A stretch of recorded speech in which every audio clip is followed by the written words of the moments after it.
might be useful. Social validation is the last of the 6. If you can get other people to say, look, I've done this as well, it's great, it's fantastic. Other people have done this. Other people who are like you have done this. You've got to do something about it, and then say, just think about something, you went, okay.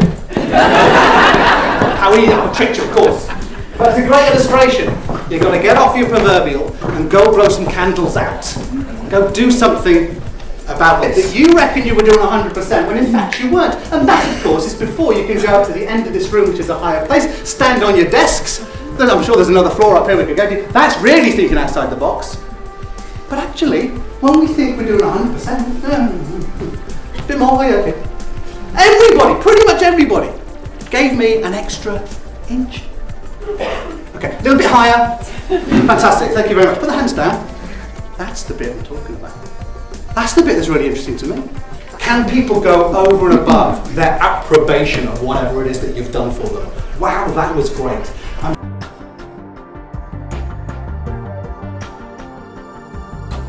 It's weird, isn't it? It's sick and wrong. They're weird, aren't they, these other people? The people that do it wrongly.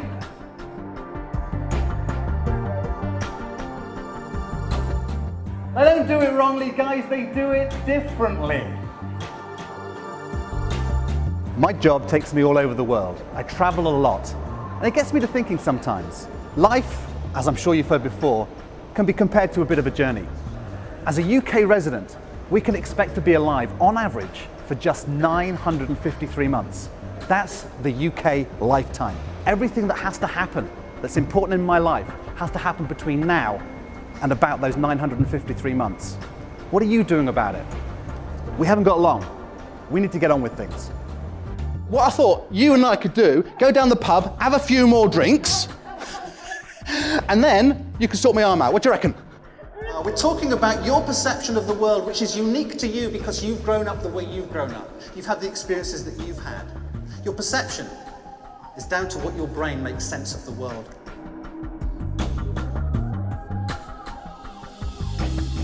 Wow! You're my best friend.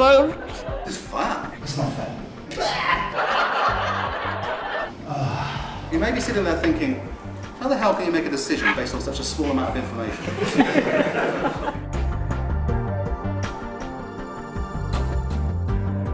When I was at school, I remember bringing a report card home.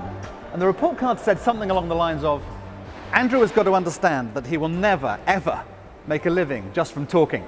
It's funny though, that very same talking is now taking me all over the world. Sure, you're a really warm and wonderful guy, and I need to get to know you better because the first impression is that Kevin, I'm sure it wasn't you, Kevin, when I was 7 years old, kicked me in the shins and nicked my dinner money. It's just a name. But Kevin, to me, says bully. I'm sure he's such a nice chap. Anybody know Kevin as a bully? I got a nod there. I'm sorry. Standing on top of the mountain that is them.